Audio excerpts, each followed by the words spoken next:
for Life Radio, episode number 154. Your hosts, Gary and Will. What's good? Today we are talking through, we have a member of our Facebook group, Just a little overwhelmed. Fat Loss Secrets for Busy Adults. And when people join, we kind of have a question, what's your biggest obstacle? People fill out. And this person, they had a real good answer, and it's a common one. Normally people are more vague. In the vague sense, it's why is losing fat, so confusing and contradictory, which, yeah, it is. And this is reality. It's almost like we've talked about before, the problem with too much information, right? Yeah, you get overloaded by so much. Yeah, and we contribute to it, right? It's just the nature of the environment we're in now, in that, like you can get information on anything from a ton of different voices, and it can paralyze you from taking action. And specifically with fat loss, weight loss, right? So her not quote, but essentially, what she said was, we'll read through it and then kind of break it down, right? Is, there's so many contradictory and confusing things that people say about how to lose weight, how to lose fat. Cut out carbs.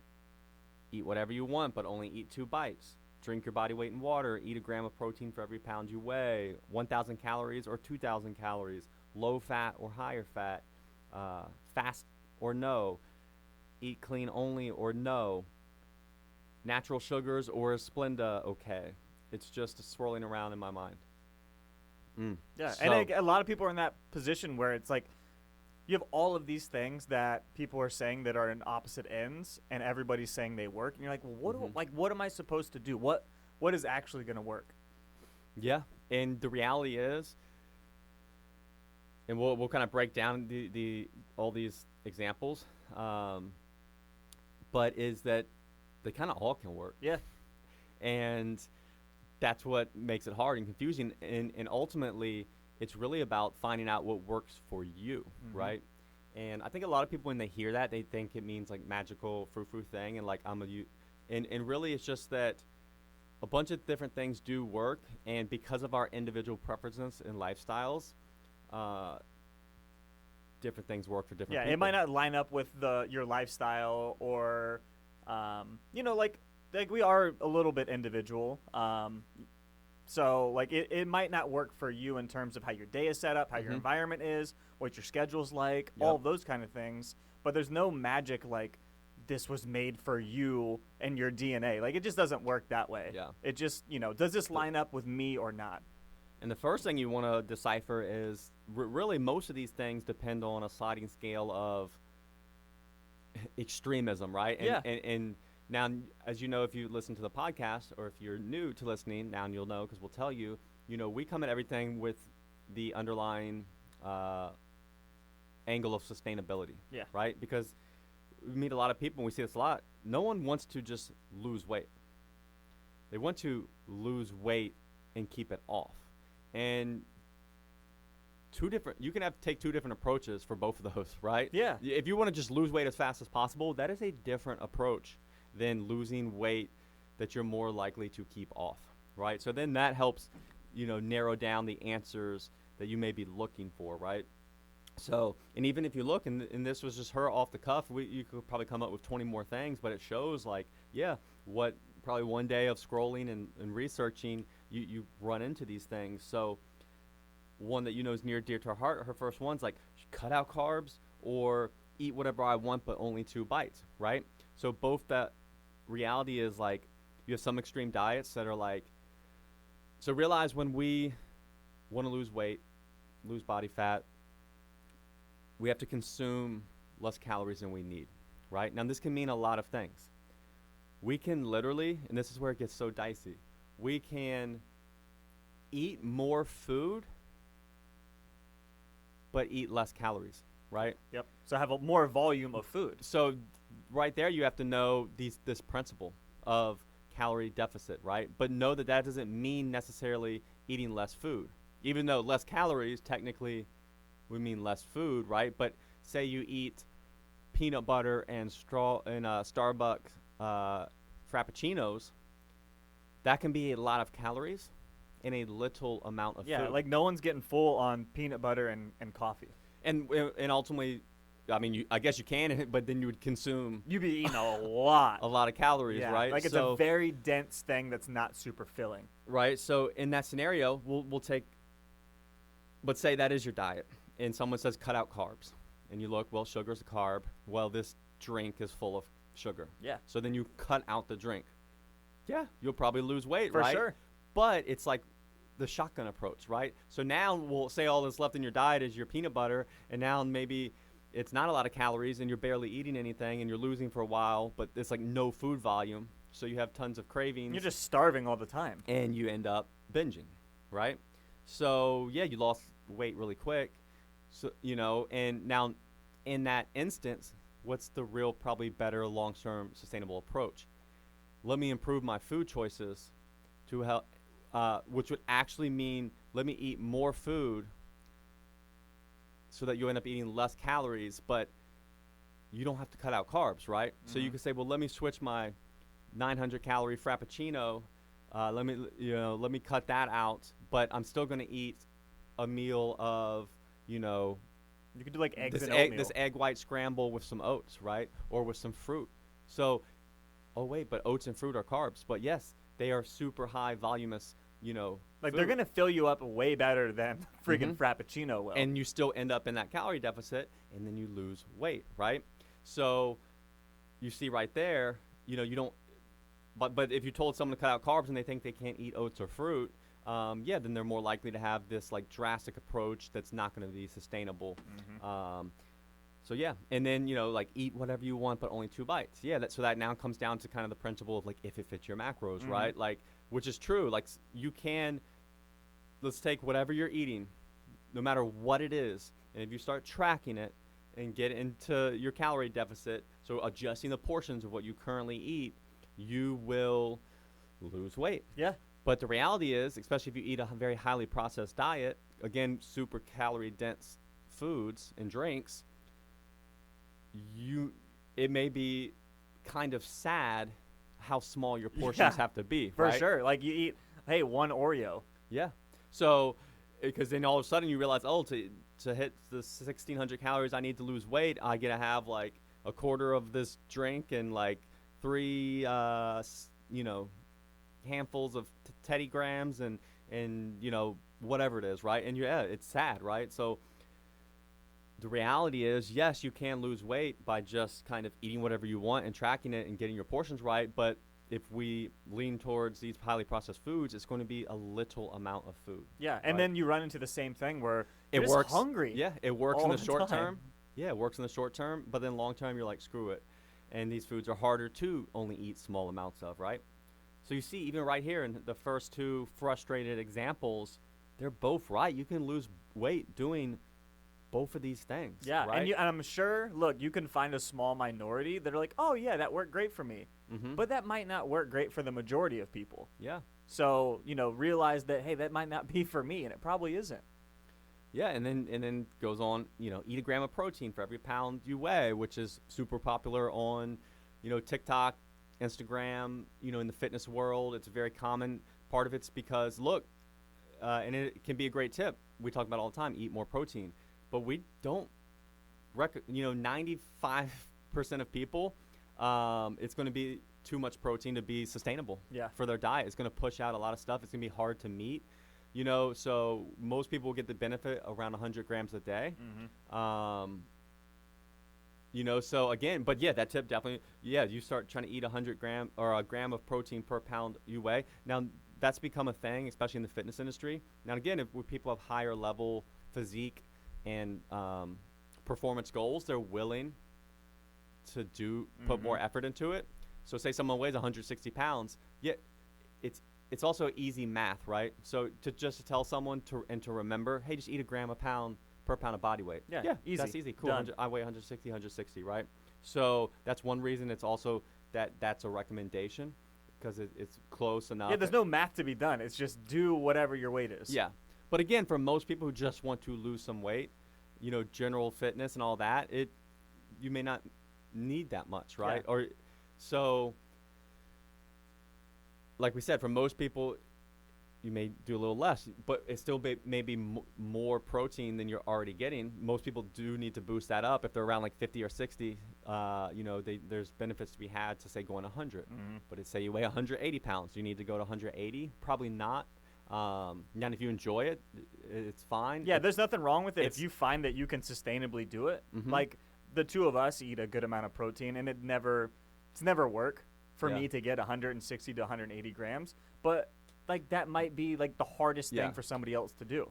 And the reality is, if you're just starting out, 100 is way better than 50. And you eat 60 grams of protein a day, and then you go to try to eat 180. Yeah, like you're gonna fail. Most people fail because the food choices and everything, the way your diet would have to be, it's just drastic.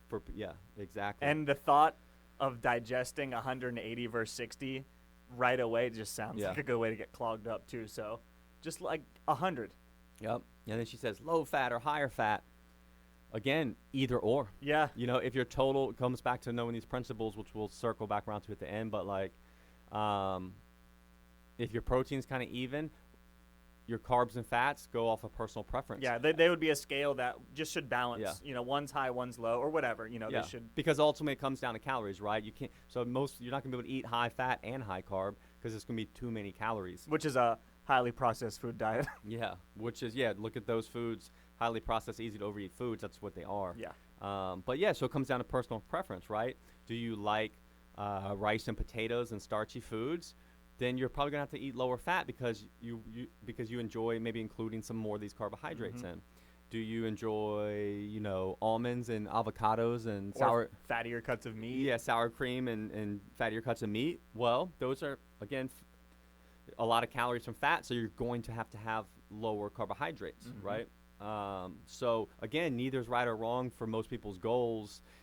Really you want to lean towards the one that you enjoy the most, so it's going to be most sustainable. And again, then the other confusing part, but in this, both of those can work, right? And do work and will work. So it's like, it is confusing. Now where it gets hard is because you have these people out here saying this is the only way. Yeah. Like, you shouldn't eat carbs ever. It's going to make you sick. And that just muddies the water a lot. And then vice versa for, eating higher fat, it's going to give you a heart attack or something. So it's hard to know. Yeah. What's right. Mm-hmm. And, so it's because so many things work of like all these different methods, it confuses people. Mm-hmm. The reality is you want to ditch the methods as far as like where you're kind of locking your attention into and understand the principles of weight loss. Then you understand that, hey, really you're just creating a method, finding a method that then works for you layered on top of these principles, right? So the principles are calorie deficit, right?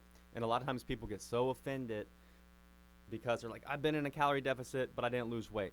Well, maybe not. Excuse me. Well, then you weren't in a calorie deficit, right? And now, again, you can get in that different ways, but that's what has to happen to move the needle to lose weight. Yeah. And then the other layer is you want to make sure you have sufficient protein intake because we don't want to. When we say weight loss, most of us are actually after fat loss, and we don't want to lose muscle. Yeah, like you want to maintain as much as you can. Muscle and bone are important as we age and to function and to be strong and physically capable. So we want to have enough protein to prevent losing those things, right? So, and if you're active, it's even more important. So, getting, like we said, normally for most people, like 100 grams a day is a good goal. So if you're hitting your protein, hitting your calories, you'll lose weight, right? Now, there's tons of factors. There's some hormonal factors, environmental factors that can affect these things. If you know me, you know I'm always on the run, up early and home late, so having a 3-hour morning routine isn't really in the cards for me. What is in the cards is AG1. It's a fast way to get vitamins and minerals I need to perform. I first gave AG1 a try because I wanted a single solution that helps support my entire body by filling in nutrient gaps and simplifying my morning routine. Since drinking AG1 daily, I've always felt strong and energized and ready to attack the day. Not only does AG1 deliver my daily dose of vitamins, minerals, pre- and probiotics, and more, it's a powerful, healthy habit that's also powerfully simple. It's one scoop mixed in water once a day and every day. I know that AG1 is giving my body high-quality nutrition. Every batch of AG1 goes through a rigorous testing process, so you know that it's safe. And AG1 ingredients are sourced for absorption, potency, and nutrition density. AG1 is a supplement that I trust to provide the support my body needs daily, and that's why I'm excited to welcome them as a new partner. Here is your chance to start every day this season with a gift to yourself. Try AG1 and get a free 1-year supply of vitamin D3K2 and 5 free AG1 travel packs with your first purchase exclusively at drinkag1.com/provengrit. That's drinkag1.com/provengrit. Check it out. Right, just because, like she mentions in here, 1,000 calories or 2,000 calories, right? Well, it depends on the person, you know? For one, yeah, most everyone's going to lose weight on 1,000 calories, but that's part of the problem. Like, you can say eat 1,000 calories, someone loses weight, and a lot up front, but it's so drastic, it's such a big calorie deficit that we end up having huge cravings and binging, and it's unsustainable, and then the pendulum swings back hard the other way. So it's better to be in a slight calorie deficit. We lose weight at a more slower, sustainable rate, and it's less stressful on the body, more likely that we keep it off, right? So, and I would imagine, too, a lot of her confusion with this, 1,000 calories or 2,000 is now you see all these people, too, who like, you need to reverse diet, you need to eat more calories to boost your metabolism and this and that, but it's so, detailed and nuanced that it's not that simple. And yeah, It's not a this is something everybody should do type topic. and it's only really a thing to worry about if you've meticulously and accurately tracked everything Yeah. every day for months to really know, because otherwise we're going off a feeling. Someone could be, because who doesn't want to eat more? So when they hear the message like you need to eat more calories, we'd like to think that we were under eating and stuff, but here, if we were under eating, we would have been losing weight, Yeah. right? So, but again, if someone's also bigger, larger person with a lot of muscle, say a 6'3" guy who's 300 pounds, and in general, most guys we work with that are like over like 5'8", I feel attacked. lose weight at 2,000 calories, right? Yeah. So Well, there's just more muscle mass. There's more mass in Mhm. general. So you just have, like, it takes more food to sustain that. So even when you're in a deficit, the food's higher. yeah. So yeah, the amount of calories that we lose, and they've done these, like, I forget the word for it, but it's like the highest way of figuring out how much calories someone burns. It's like some liquid that we drink, and they're able to see the dye through our, some fancy stuff. But yeah, they've done like these tests on like thousands of people, and yeah, to see how many calories people burn in a day, so, and it varies, right? There is like a genetic variant, off of like, and also obviously like your movement and your walking and your NEAT all matter, but yeah, you could have the same person, the same size, and this one person happens to burn 2,300 calories a day, and another one burns 1,900, right? So you can't get tied. Realize anytime you get a number, this many calories, or one of those calculators or formulas, those are just starting points. And they're just estimations. They're not crazy accurate. Yeah, you don't want to get tied to them. You have to go off of then what is happening to you, and you can't get tied, emotionally attached to like these formulas and calculators. You have to just take the data you get from doing things, right? And that's what we're getting at. Is the problem is there's all these different things, all these different methods, and like this person even mentions, it's just all swirling around in my mind. Which means like they're most likely not executing at all. Yeah, we end up not doing anything because we get paralysis. So overwhelmed. Yeah, paralysis by analysis, and we just research and gather and don't start or really like dig in with stuff.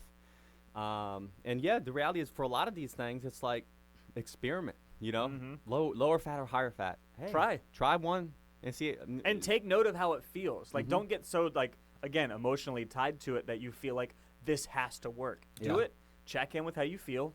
Just do the one thing, and you might find, hey, this isn't for me. And, I talk to quite a few people that say, like, oh, I tried keto for, like, 4 months, and, Mhm. like, it worked, but I didn't feel like it was sustainable, so I, added carbs back in, and I feel a lot better. Okay, just Yeah. an example. No knock on it, but that's a common one. And they gave it a fair shot.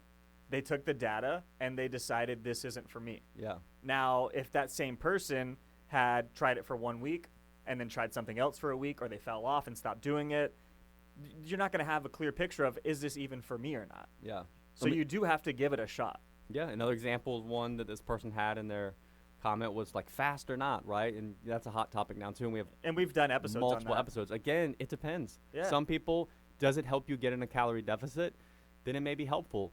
Some people, it makes them end up binging and eating more, and they Mhm. gain 30 pounds after trying to fast. Yeah, the people that fit as much food into their window as possible, it's not Yeah. helpful. Or they restrict for so long, or they wait till these times, and they get a lot of like, food thoughts and cravings. Yeah, and then you have a weird relationship with food at that time too. Yeah, but it's important to understand there's no magic to fasting. No. Other than it can help you eat less. That's right? it. And then when we say eat less, we Eat less mean calories. eat less calories to get in a calorie deficit. Eating less does not have to mean eating less volume of food. Actually, you can eat more volume of food and consume less calories, Mhm. right? So, and again, just having to explain that, yeah, that's a perfect example of, yes, this stuff is very confusing and contradictory, and not every and like just because two things are contradictory doesn't mean one has to be right and one has to be wrong. No.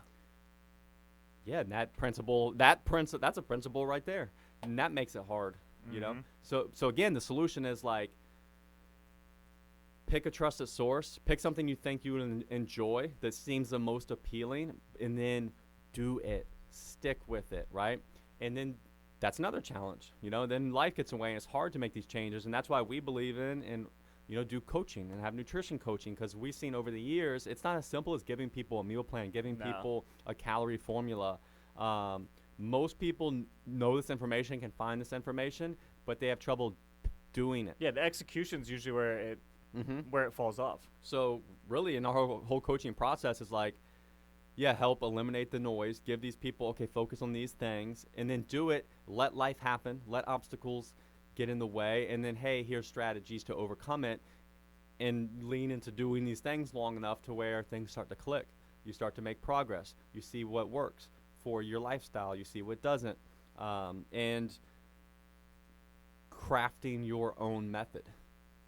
So you could look at this and you could be like, yeah, you could have, it's almost like choose your own adventure, right? Yeah. And yeah, so, and for a lot of people, yeah, don't cut out carbs, right?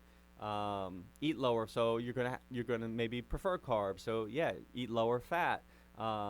Hey, you're a super stressed person, probably don't fast, right? Mhm. Have breakfast instead. That's gonna help with managing your stress more.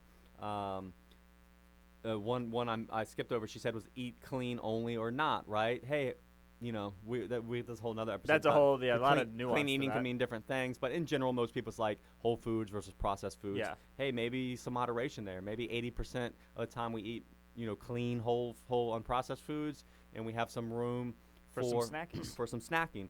And how she mentioned, hey, eat whatever you want, but only 2 bites. Hey, how about we only track our snacks or our fun foods so that we can portion them right. And yeah, we only get to have a couple bites, but we're satisfied with that, right? We get to have our lean proteins and fruits and veggies, and then we have a couple bites of chocolate at the end of the day, right?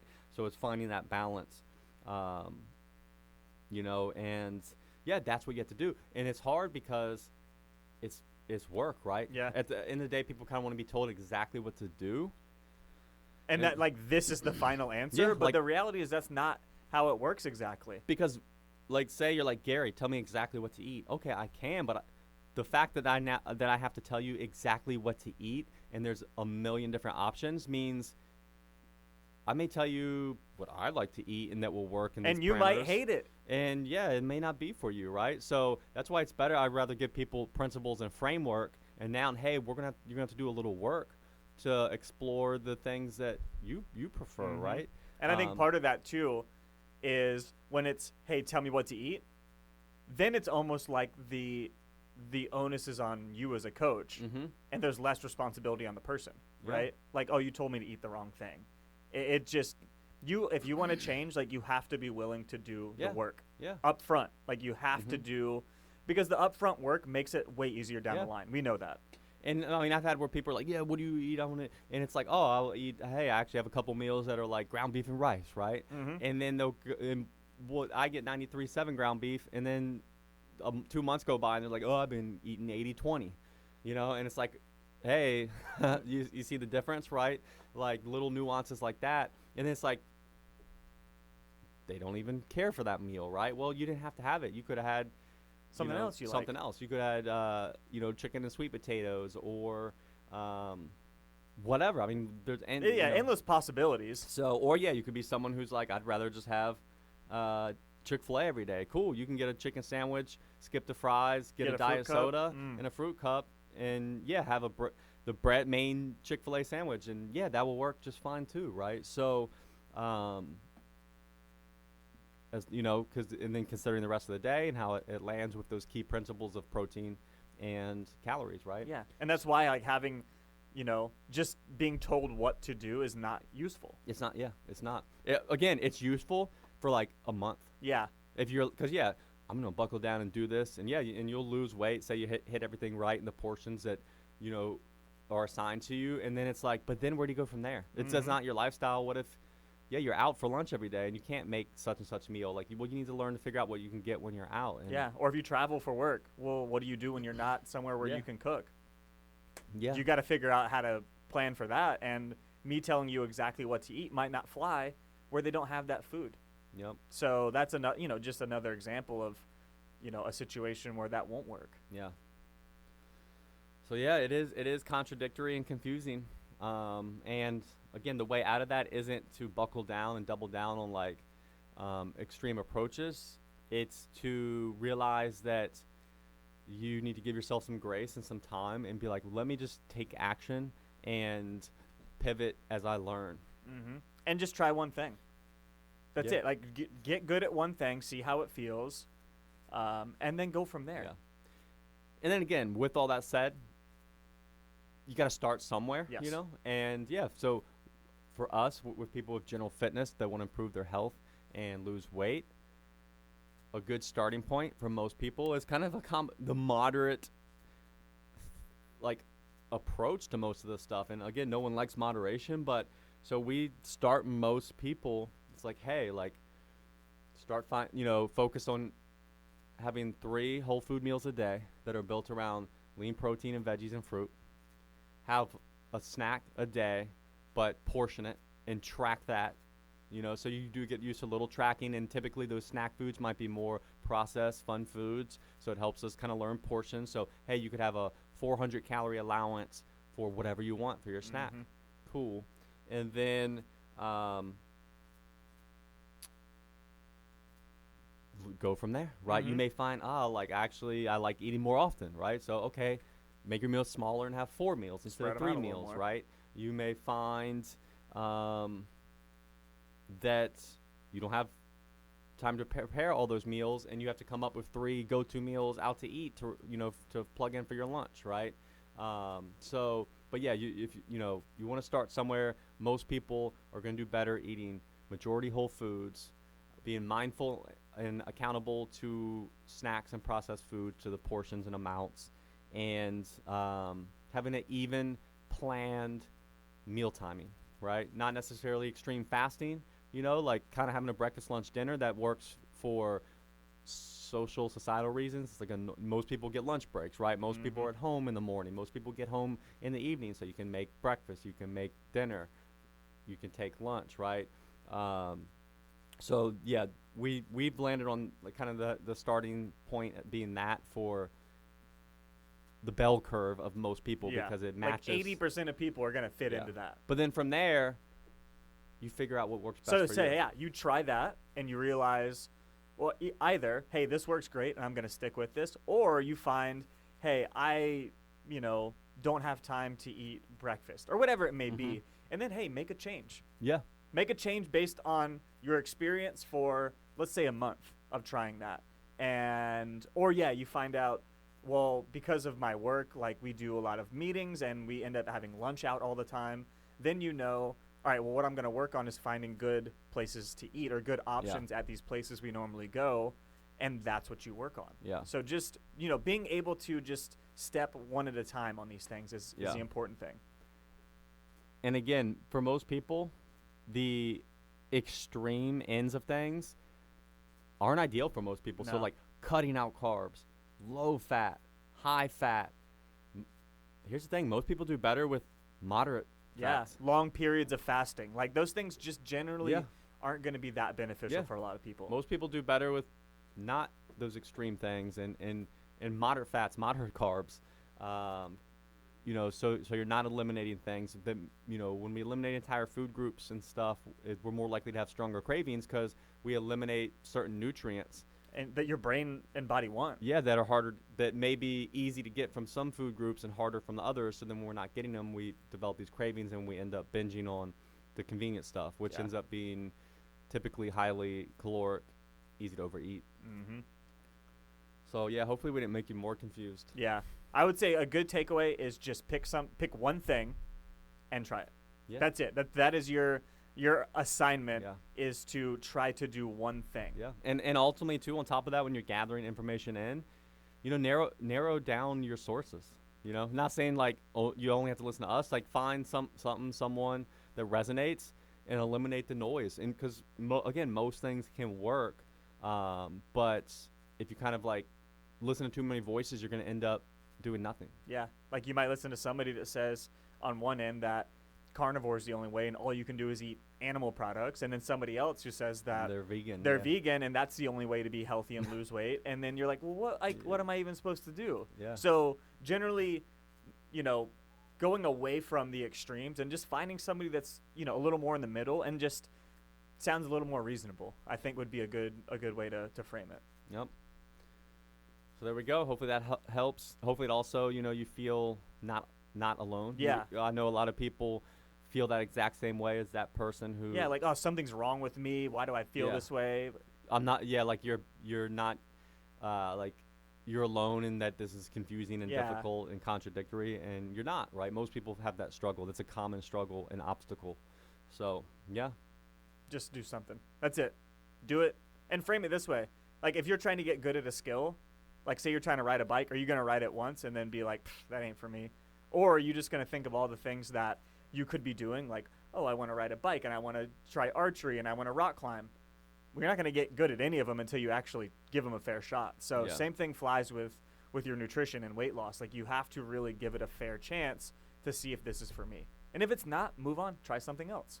That's fine. We've both tried plenty of things that we realized, they're not really for us. Intermittent fasting being one of them. That's just, I like to eat in the morning and I feel better eating in the morning. So I'm not going to do intermittent fasting. And I maintain the body composition that I want by doing that. So. All right. Well, we appreciate you for listening. Yeah. Catch you next time. See ya. As always, thanks for listening, guys. If you want to learn more, check us out at coastalfitnessva.com or garydeagle.com. We'll see you next time.